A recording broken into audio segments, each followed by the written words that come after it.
Hello friends, எல்லாருக்கும் வணக்கம். இன்றைக்கி நம்ம மை பேஷன் வேர்ல்டு சேனலில் இனிப்பு மாங்காய் இது எப்படி செய்யறதுன்னு தாங்க பார்க்க போகிறோம்.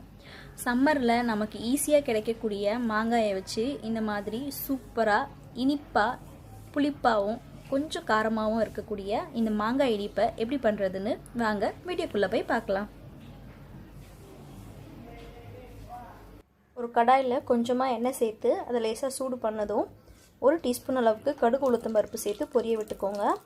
இப்போ இதில் ஒரு பெரிய வெங்காயம், நல்லா பெரிய சைஸாக இருக்க வெங்காயம் ஒன்று எடுத்து சின்ன சின்னதாக சாப் பண்ணி வச்சுருக்கேன்.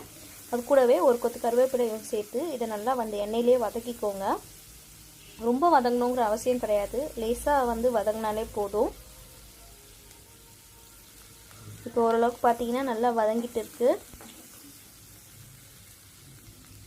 இப்போ இது கூட நான் கட் பண்ணி வச்சுருக்க 2 மாங்காயை இதில் சேர்த்துக்கிறேன். நல்லா பெரிய சைஸில் இருக்கக்கூடிய மாங்காயை பார்த்து எடுத்துகிட்டு இந்த மாதிரி கட் பண்ணி போட்டுக்கோங்க. மாங்காயோட சைஸ் கொஞ்சம் பெருசாகவே போட்டுக்கோங்க. அது ஏன்றதை நான் கடைசியில் உங்களுக்கு சொல்கிறேன். இப்போ ஒரு வாட்டி நல்லா கலந்து விட்டுக்கோங்க. கொஞ்சமாக உப்பு சேர்த்துக்கோங்க. நம்ம மாங்காய் இனிப்பு தான் பண்ண போகிறோம். உப்பு ஏன் சேர்க்குறோன்னு கேட்டிங்கன்னா, உப்பு சேர்த்தா தான் அந்த இனிப்போட தன்மை நமக்கு நல்லா கொஞ்சம் சுருக்குன்னு இருக்கும். ஒரு வாட்டி நல்லா கலந்து விட்டுக்கோங்க. இப்போ இதில் 1 டீஸ்பூன் அளவுக்கு குழம்பு பொடி சேர்த்துக்கோங்க. அதிகமாக சேர்த்துறாதீங்க, நம்ம இனிப்பு தான் செய்ய போகிறோம். கூடவே கொஞ்சமாக பெருங்காயம். இது எல்லாத்தையும் சேர்த்துட்டு நல்லா கலந்து விட்டுக்கோங்க. தீயை சிம்மில் வச்சுக்கோங்க. இப்போ நல்லா கலந்து விட்டாச்சு. ஒரு 2 நிமிஷத்துக்கு இது இப்படியே இருக்கட்டும்.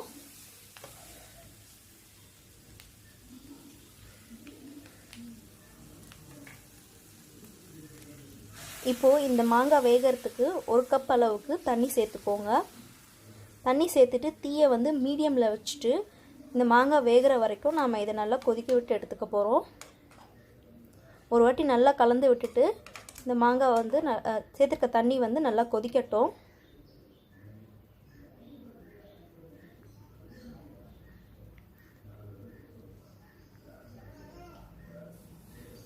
பார்த்திங்கன்னா நல்லா சலசலன்னு கொதிச்சிக்கிட்டு இருக்கு.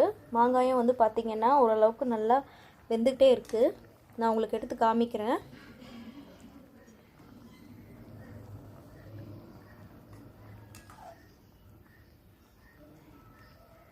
இங்கே பார்த்திங்கன்னா மாங்காய் ஓரளவுக்கு நல்லா வெந்திருக்கு. பார்த்தாலே உங்களுக்கு தெரியும். இது இன்னும் கொஞ்சம் வேகணும். இது இப்படியே இன்னும் கொஞ்சம் நல்லா கொதிச்சிருதுன்னா மாங்காய் நல்லா வெந்துடும்.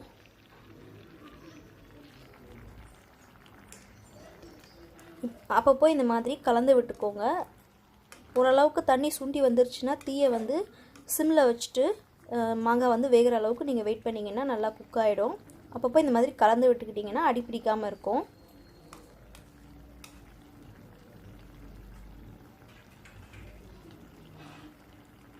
ஒரு தட்டு போட்டு மூடி தீயை சிம்மில் வச்சுட்டு இந்த மாங்காய் வேகிற வரைக்கும் நம்ம வெயிட் பண்ணலாம். ஒரு 4 நிமிஷம் போல் ஆயிருக்கு. இப்போ நம்ம தட்டை திறந்து பார்த்துடலாம். இப்போ பார்த்திங்கன்னா நம்ம சேர்த்துருக்கக்கூடிய தண்ணி நல்லா கொதித்து மாங்காய் நல்லா வெந்திருக்கு. இப்போ ஒரு வாட்டி நல்லா கலந்து விட்டுக்கலாம். நான் ஸ்டார்டிங்கில் சொன்ன மாதிரி மாங்காயோட பீசஸ் கொஞ்சம் பெருசாக போட்டுக்க சொன்னேன். ஏன்னு பார்த்தீங்கன்னா, வெந்துட்டு இந்த மாதிரி நம்ம கிளறும் போது மாங்காய் ஒரு சில டைம் உடஞ்சிரும். அதுக்காக தான் கலந்துக்க சொன்னேன். இப்போ மாங்காய் நல்லா குக் ஆகிடுச்சு.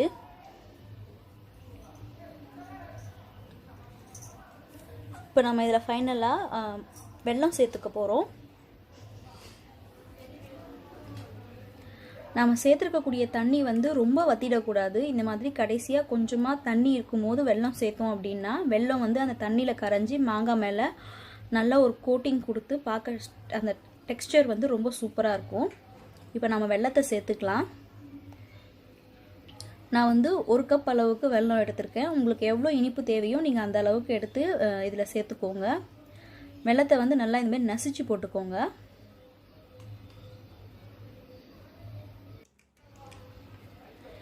இப்போ வெல்லம் எல்லாத்தையுமே சேர்த்தாச்சு. தீயை நல்லா ஃபுல்லாக சிம்மில் வச்சுட்டு இதை லேசாக கலந்து விட்டுக்கோங்க. நம்ம சேர்த்துருக்க வெல்லம் இந்த மாங்காய் மேலே ஒரு கோட்டிங் கொடுத்து அது ஒரு டெக்ஸ்சர் வந்து பார்க்க நல்லாயிருக்கும்.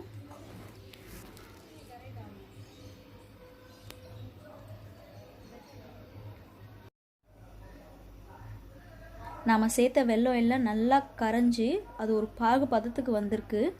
இப்போ இந்த வெல்லம் வந்து இந்த மாங்காய்க்கு ஒரு நல்ல ஒரு கோட்டிங் கொடுக்கணும். அது வரைக்கும் இந்த மாங்காவை வந்து இந்த வெல்லத்திலேயே கொஞ்சம் நல்லா கலந்து விட்டுக்கோங்க. மாங்காய் கொஞ்சம் பெரிய சைஸாக போட்டிருக்கிறதால உடஞ்சதுனாலும் பிரச்சனை கிடையாது. அதுக்கு தான் கொஞ்சம் பெருசாக போட்டுக்க சொன்னேன். வெல்லம் வந்து மாங்காய் மேலே ஒரு கோட்டிங் கொடுத்து அதோட டெக்ஸ்சர் பார்க்க சூப்பராக இருக்குது. இது இப்படி தான் தண்ணி மாதிரி இருக்கும். ஆனால் ஆஃப் பண்ணிட்டீங்கன்னா ஸ்டவ்வை கொஞ்சம் நேரம் கழித்து இது வந்து நல்லா கெட்டியாகிடும். பார்க்க ரொம்ப சூப்பராக இருக்குது. நம்ம ஸ்டவ் ஆஃப் பண்ணிடலாம்.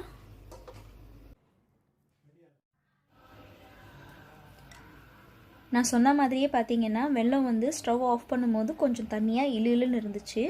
ஆனால் இப்போ கொஞ்சம் நல்லா ஆறுனதுக்கப்புறமா அது கொஞ்சம் கெட்டியாக பார்க்கவே நல்லா சூப்பராக இருக்குது.